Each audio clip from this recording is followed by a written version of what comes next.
The school should not implement their values, or the teacher who's teaching it should not implement their values when they're teaching certain money concepts. So I always tell parents one thing before even teaching kids about money: think about your values, because that will impact how we invest our money, how we spend our money. You're listening to The Life and Money Show, a podcast that brings you the stories and strategies of people who are living a meaningful and intentional life by design, building true wealth for their families, and impacting the world around them.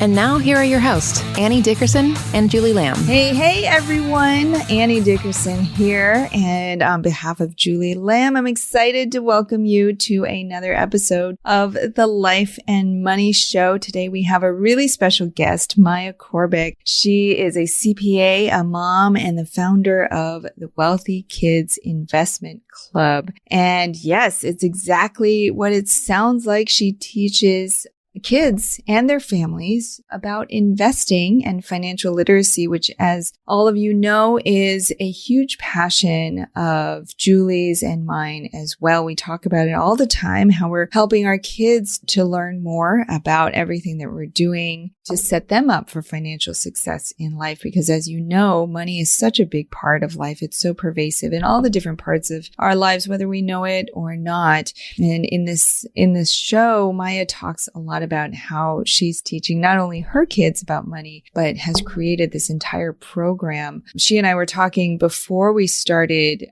recording about how our respective kids, we think that they're not listening sometimes when we're talking about money, but often they're like sponges. You know, I remember a few months ago, my older son, who's 10 now, some of you may remember back a few months ago, we had opened up this hotel offering, an opportunity to invest alongside us in 2 hotels in Indiana, which we're still actively working on closing, and things are moving along there. But we had not talked to him about this particular investment. We'd talked to him about other types of real estate before, but you know, we just have dinner table conversations here and there about it. And one day we're driving in the car, he's sitting in the back seat, and out of nowhere, he goes, "Hey mom, can I invest in that hotel deal?" I'm like, "Oh, I didn't even know you knew that we had a hotel deal." And then, so I proceeded to tell him about it. And I was like, "Well, these 2 hotels, here are the brands of the hotels, here's where they are, here's the opportunity, here's why we like them." And he stops me and he goes, yeah, I know all that already. Isn't that crazy? He was just listening. Behind the scenes, he's, stealth, right? He's just listening. And my husband and I are going on, or Julie and I are talking about these different opportunities. Maybe he's overhearing on the Zoom calls, but kids, they pick up a lot of different things. And I think we were talking to Adam Carroll a few episodes ago as well about how when he started speaking to, I think it was high school and college audiences, he wasn't speaking about money, but the questions that he would get at the end from kids were often about money. So it's something that maybe kids, and this is something that Maya talks about in the show, is that unfortunately often schools are not teaching kids these money lessons and financial literacy, but it's not like kids aren't thinking about it. Kids see how important money is to life, and they're often thinking about it, often trying to figure out how to make their own money, what to do with that money. And as Maya talks about on the show, figuring out their own values and their own morals and their own goals as it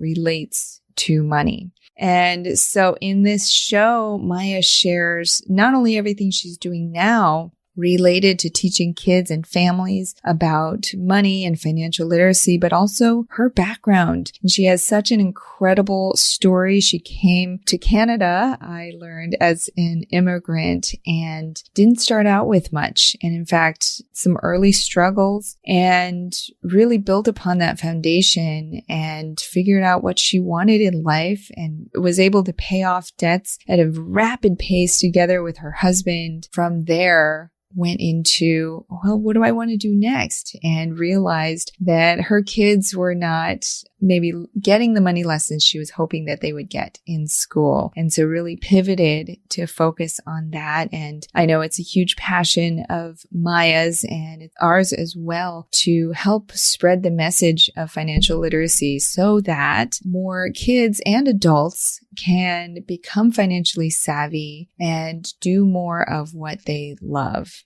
And what an amazing world it would be if everybody could do what they're passionate about. It would really, I think, it would change the world.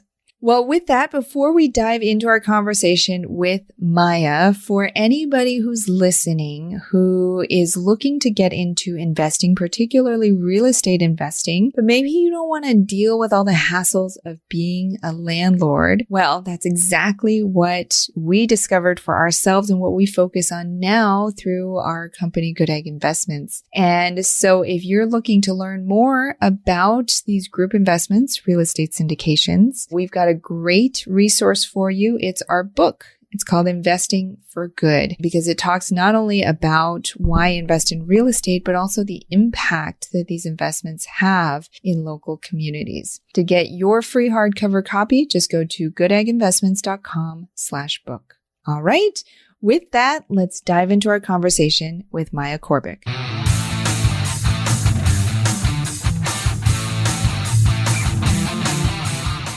Maya, welcome to the show. How are you? I'm well. Thank you so much for having me. Thrilled to have you here. Now, Maya, on top of being a CPA and a mom, I know you've been teaching kids financial literacy for the past decade, and you've been empowering and inspiring parents to raise children to become financially independent adults, all of which are very much in line with what Julie and I are passionate about as well. Now, on top of that, I know that you have an incredibly inspiring story of growth, success, and impact, surviving against all odds to fight for what you believe in and to help pave the way for others as well. So before we get into all the amazing things you're doing these days, start by taking us back earlier in your story to some of the early challenges you experienced in life. Yeah, so I actually immigrated with my family when I was 15 years old from war-torn Bosnia. So we had nothing. We lost everything in the war. We immigrated with $50 and 2 suitcases. And it was really challenging, obviously not speaking English, different culture. Like definitely was a culture shock. We lived in government housing. We lived in shelters. My parents, it took them a long time to find jobs. And so as a teenager, I had to figure out my own way to get my hands on money if I wanted to buy even things like shampoo or any clothes or anything like that, right? To this day, I don't have yearbooks I think I only have one yearbook from my high school because I couldn't afford one. And I didn't bother asking my parents to buy me one. I think the situation that I was in at the time, it just inspired me to work harder. And I never really thought about the situation I was in. It was more that I was focused on what's out there for me. And I really firmly believe that's out there for every one of us, right? So I focused on that. I went the typical routes that my parents suggested. You go to school, get good grades, get into the best university, get good grades, get a good job. So I did all that and it was great. I became a CPA. And I think the fact that I followed that and the fact that I was able to get into a profession where I learned about money, it also helped me have higher income than probably somebody like I guess, average person. And that helped kickstart my financial journey. So my husband and I, when we first got married, we were in $60,000 of debt, like student loans, car loans. Like I needed a car in order to become an auditor. And so we had these loans and then we had mortgage on top of that.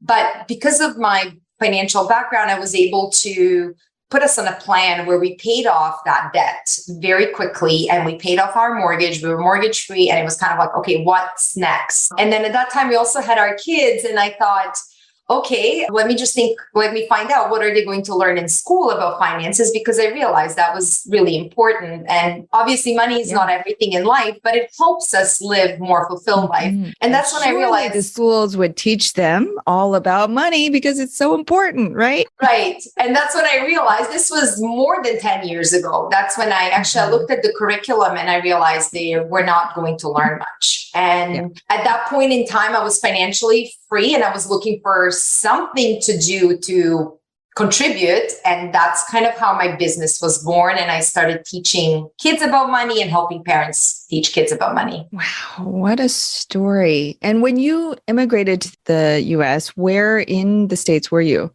I was actually in Canada. Oh, that's right. You immigrated to Canada. Yeah. Oh, Toronto, where in Canada?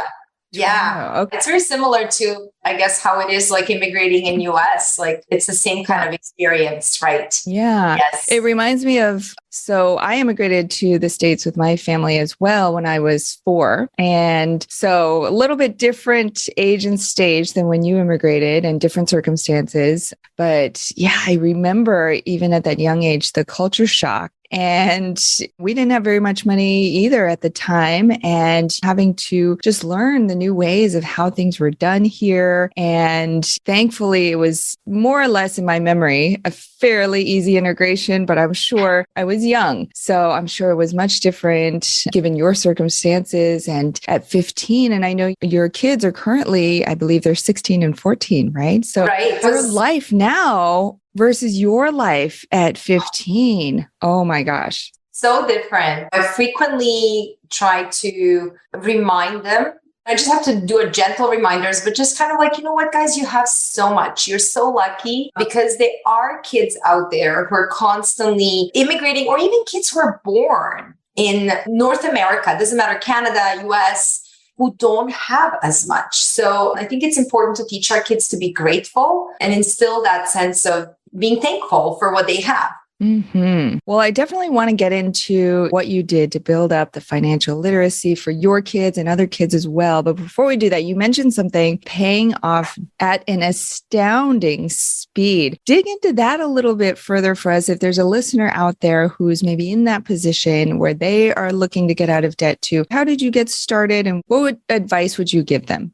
Yes. So when we first got married, my husband is okay with me saying this. I kind of clarified this, but literally we had $60,000 of debt. And out of that, 20,000 related to my school loans, 10,000 or a little bit more was my car, which I had to get because it was part of my job requirement. So that was 30,000 of my debt. 30,000 of his debt had to do with partying and having a good time. And he's okay with me saying that because he lived his life, he had a good time. And then after that, it was time to buckle down. And he had all these different loans and lines of credit and whatnot. And I remember we decided, I know everybody decides what works best for them when it comes to couples, but we decided to consolidate our finances, especially because we had nothing to begin with, right? So we had one bank account and we said, okay, we're going to work together. But being an accountant, and I'm actually a very naturally organized person, I was looking at all these loans and I was like, there's a loan here, there's a loan there. Like, I don't even know what's going on. And I just, for my own clarity, I thought it would be best to consolidate everything. And I think even at that time, being an immigrant, because we're talking 6 years or 7 years after I landed in this country, it was kind of like, okay, I don't really know what consolidation is, because also I come from a communist country, right? Like monetary system is completely different. So I don't know about consolidating loans. All I know is that we need to make sense out of this. Like, I don't know what's being paid, what's not being paid, how long it's going to take us to pay this off. So we went to the bank and I actually added up everything that we owed. And I was like, okay, this is the total amount. We went to the bank and we got a consolidation loan. So we paid off all these little loans. We had this one big chunker loan. And it was kind of like, okay, what's the minimum payment on this? Can we do more than that? And then we just focus on like doing more every month. And it would be even things like, oh, we don't need the chandelier anymore because whatever, let's sell that on Kijiji, or at that time, there was no Facebook Marketplace. I think it was eBay or whatever. So just to find money to like put towards this debt. And we paid it off pretty quickly. And I think also what helped was we were focused on getting skills and education to get better jobs. So when I got out of university, I wasn't a CPA right away. I had to find a job with a firm and I had to study and get my CPA designation. So as I did all that, my salary increased, which helped because every time my salary increased, we didn't let that lifestyle creep happen because I could have gotten a nicer car, but I didn't. I drove the car that I drove. My goal was to use the funds that I had to just pay off that these debts that I felt like they were like chains pulling us down. Once we did that, it was almost like as a couple, it felt so liberating, refreshing. We felt stronger as a couple because we were working together towards a common goal. And then it was like, okay, what are we going to tackle next? Oh, let's do our mortgage. So we ended up going to our bank and we negotiated that they take out our mortgage every week, which helps at the end, like with the interest, we pay less interest. And then we basically looked at our contract to see how much extra we could contribute every year. And the same thing that we applied towards paying off our debt, we kind of applied towards the mortgage. It was like, okay, how much more can we put just to get rid of that mortgage? I was 32 and we were debt free. And I remember being at a job and I was with an accounting firm, and anybody who's worked in a law firm, accounting firm, they know it's a sweatshop. And I was there for 8 years. And prior to that, I was at a smaller firm for 2 years. I had 2 small kids. Like they were waking me up at night and I had to go to work and it was just exhausting. And I thought, I don't really need to work anymore. Like, why am I here? I want to do something meaningful with my life. Not that I didn't like my job, but it was kind of like my life situation and everything was different. I was like, what do I want to do? What kind of difference do I want to make in life of others and in my own life? And that's kind of how my company was born. But it was just liberating to get to that point. Yeah, that is incredible how you and your husband rallied together. First of all, not a lot of couples are able to even get to that point where they're on the same page and they're like, this is what we're going to do together. And not only got to that point, but you worked day in and day out and got really creative, it sounds like, to figure out, okay, how can we do more? How can we accelerate this? And that's amazing that you were able to not only pay off all of the bad debt, but also the mortgage as well in such a short amount of time. And so, yeah, I was just going to say, I think this is one thing that I think helped me and my husband grow strong as a couple. And going forward, if I want my husband to do something, or if we're in, like, there are times, like we've been married for 18 years now, I think, but there are times when I realize we're rowing in separate directions. We don't have the same goal. I know that's the time to kind of hunker down and be like, okay, what do you want? What do I want? Why is this different? How can we consolidate our goals, and can we work together? And I know, and it's so funny, we're both very competitive. So if we put a goal out there and it's like, if we know this is our goal, we work so hard together. It's just exhilarating to be part of this like 2-people team to tackle something that we want. Absolutely. It reminds me a lot of me and my husband as well. We like that friendly competition, but yeah, when you sit down and you create those shared goals, do you have I know some couples have monthly date night where they're planning or they're talking about the state of affairs. And do you when you notice that maybe you're getting pulled in different directions, how does that conversation happen? Are you just like, hey, I've noticed this and let's sit down, find a time and dig deeper? Yeah, we don't have anything scheduled regularly. I have to say, I know, and usually it's me who brings up the conversation. Maybe it's the women's intuition, or we kind of feel that we're not on the same page. I mean, maybe some men out there are like that too. My husband and I, we love going on daily walks together just to kind of clear our head and just kind of talk about, okay, what happened in your day? What happened in my day? It doesn't happen all the time now that the kids are older and busier, but I know that actually a lot of these conversations happen on those walks when I'm kind of like, okay, you know what? I have noticed that you're doing this and this and this, but I'm doing this and this and this. And we said long time ago, 2 years ago, we said that at this point in time, this is kind of where we saw ourselves to be, and we're not there, and we're going into different directions. Why? And it's so funny, sometimes with these conversations, when you start probing and asking questions, I feel that maybe the other person doesn't even know they're doing what they're doing. Like my husband, a few times I would be like, why are you doing this? Just gentle conversation. Curiosity. But it's he didn't even realize I was doing that. I'm like, are you scared of this? Does this intimidate you? What does your gut tell you? What is happening? So it's almost like me asking those questions made him reflect upon what he was feeling and thinking, because he wasn't even aware of what he was feeling and thinking. And then we had time to really talk about it. So yeah.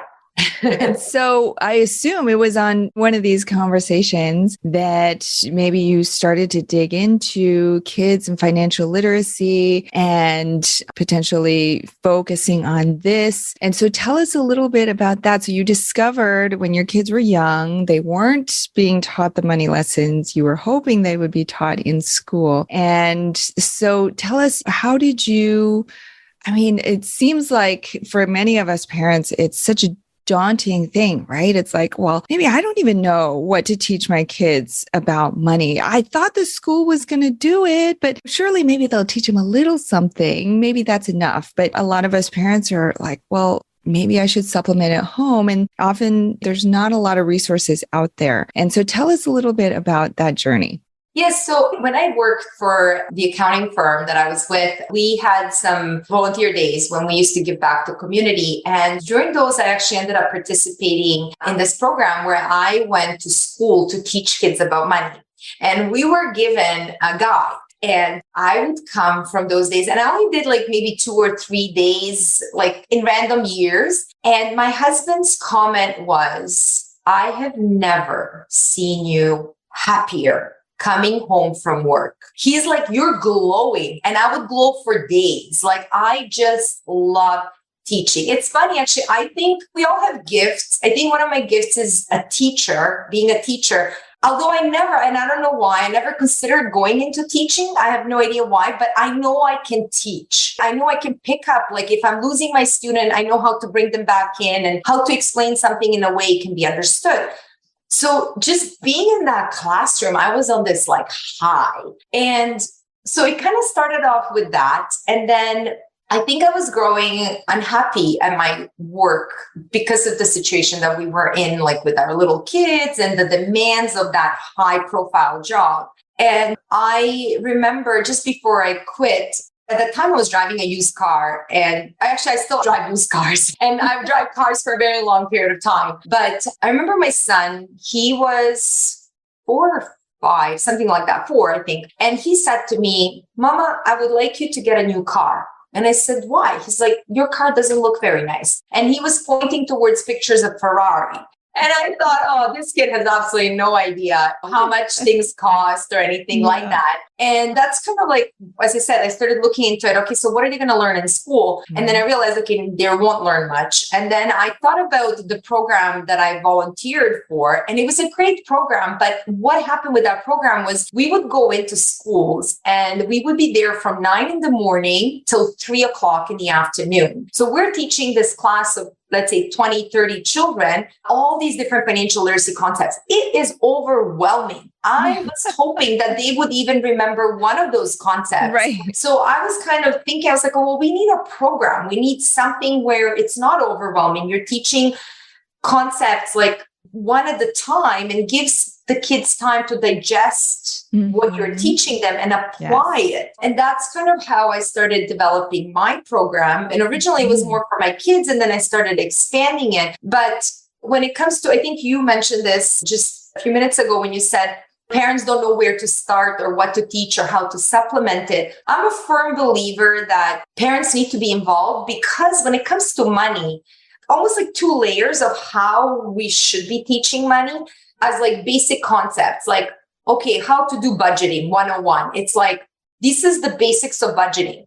But then there's the second layer that cannot come from school or anybody else. The second layer needs to come from parents. And the second layer has to do with values and morals and our beliefs. So personal finance is personal. How we teach it will depend on what we believe in. Some people, like, I'll give an example of our family, and this is not for anybody to like follow. This is just ours, but we're really big on traveling. We weren't big on traveling when we were paying off our debt, but now it's all about traveling, exploring different cultures. We spend a lot of money on travel. Is that right? Is that wrong? It works for us. And it doesn't matter who thinks what. Another family may be big on like maybe donating, 50% of their income, and that's okay. So it's like we need to teach the basics, which is something that the school should teach, I think, but the school should not implement their values, or the teacher who's teaching it should not implement their values when they're teaching certain money concepts. So I always tell parents, like, one thing before even teaching kids about money, think about your values, because that will impact how we invest our money, how we spend our money. And for example, if we believe in, let's say, we care about our environment or social justice, we will invest in companies that care about our environment and social justice. We will buy products from companies that do the same. We will avoid spending money on products and services from companies that do not implement some of these values that we care about. So it kind of all ties together. We'll get back to our conversation with Maya in just a minute.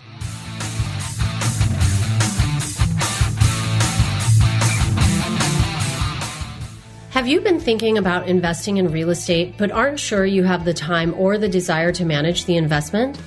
Perhaps you're afraid, like we were, that you'll make the mistake of choosing the wrong mortgage or the wrong team and lose your entire investment. Well, that's exactly why we created the Goodegg Investor Club. We do the work of identifying solid real estate investment opportunities in the best markets around the country and then partner with you to acquire these investments, and then we'll all share in the returns. We'll identify the growing markets, strong, experienced teams, and the solid deals. We do all the heavy lifting of managing the tenants and the renovations, and as a passive partner, you get to enjoy all the benefits of investing in real estate: monthly cash flow, long-term appreciation, and the ongoing tax benefits. When we first discovered passive investing through real estate syndications, we realized it fit perfectly into our busy lives. We could put our money to work for our families, work less, and get more time back in our days so that we could focus on what matters most and discover our true passion and purpose in life. We've now helped hundreds of people invest passively in real estate syndications and are seeing the positive impact it's had on their lives. We invite you to partner with us by joining the Goodegg Investor Club today so you can start putting your money to work for you and get more time back in your day, because we know that when people have more time in their days, they can do the true work they were intended to do, and the world will be a better place. To sign up for the Goodegg Investor Club, go to goodegginvestments.com/invest and we'll take it from there. That's goodegginvestments.com/invest.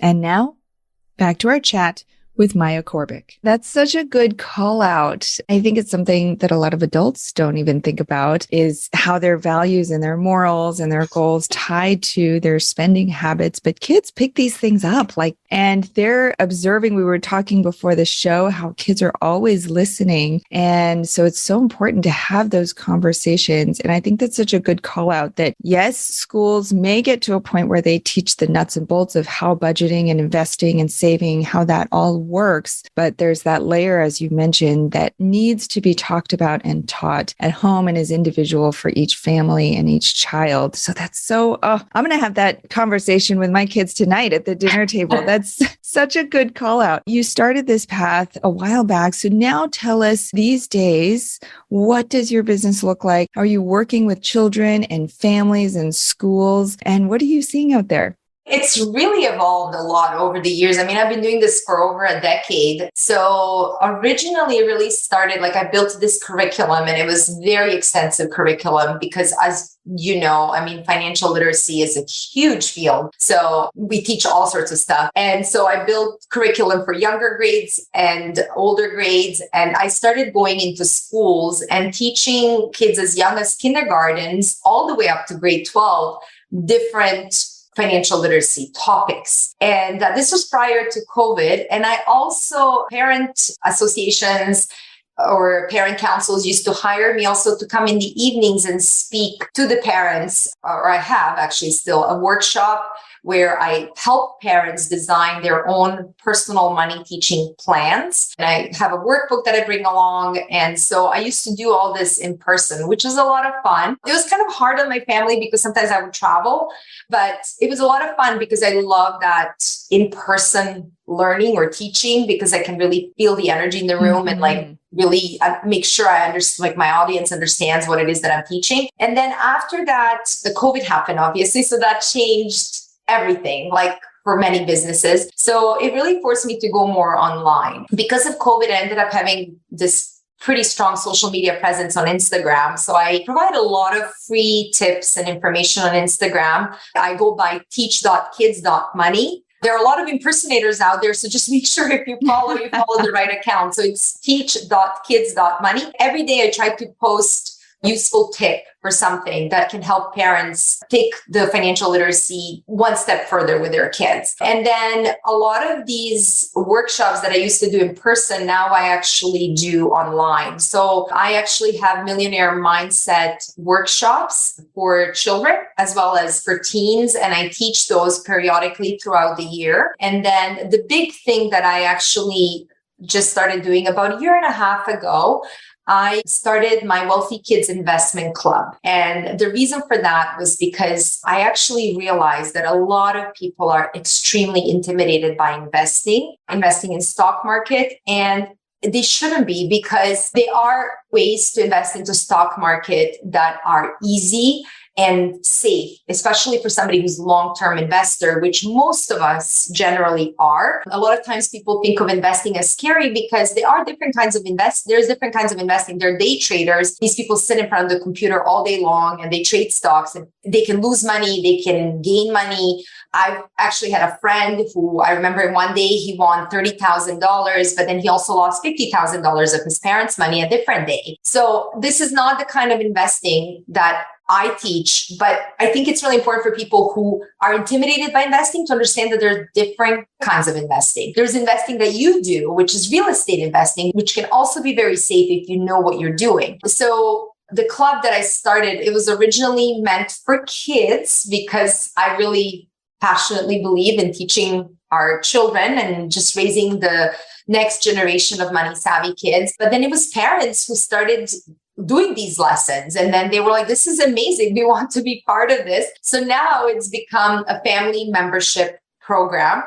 And it's basically each week I give them one lesson, like it's a short video lesson, 10 minutes with a workbook and a game that they can do, online game where they can compete against other club members or their family members, but they're learning about investing. And I always tell them, I'm like, investing is kind of like this gigantic big puzzle, and they're just getting pieces of this puzzle so that eventually it starts to make sense. Oh my gosh, I love that so much. All of that. I mean, last year we tried to, because we're passionate about this as well, and we've been trying to build up something on our own called Money Wise Kids, but very much in line with what you're talking about. And in fact, when we started Money Wise Kids, we were talking about how wouldn't it be cool if we could just, because parents are always talking about, I don't understand this real estate stuff and what's the process, what are the risks? We're like, if we could get to the kids and teach the kids, how cool would it be if the kids could tell their parents, Mom, this is easy. Dad, I got it. Like, I understand it. And so we started down that path. We should definitely talk about how we can maybe collaborate and work together, because I think a lot of what you're doing is so much in line with what we're passionate about and trying to bring to our audience as well.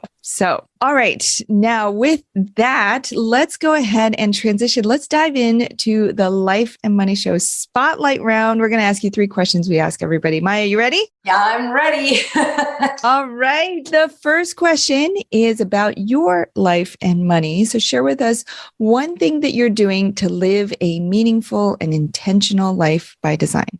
I'm setting goals. And I know that sounds super simple, but I was very intentional at the end of last year to start off 2023 on the right foot, because one big thing that I'm doing and I'm trying to really, really focus on, and you can't see it, I have another screen right here in front of me, but I have my daily non-negotiables. And those are the things that I want to make sure I hit every day or almost every day, because those are the things that help me. They make me feel better, and they fuel me so that I can achieve my bigger goals and also be present there for myself and for my family. And so like an example of something on those daily non-negotiables would be like working out or going on my daily walk or cooking a healthy meal for my family. If I'm not cooking that day, making sure that I cook the day before so I have leftovers for that day. Another one, I'll just say one other one, family dinners. These are extremely important for me. This is when we get together as a family. This is when I learn about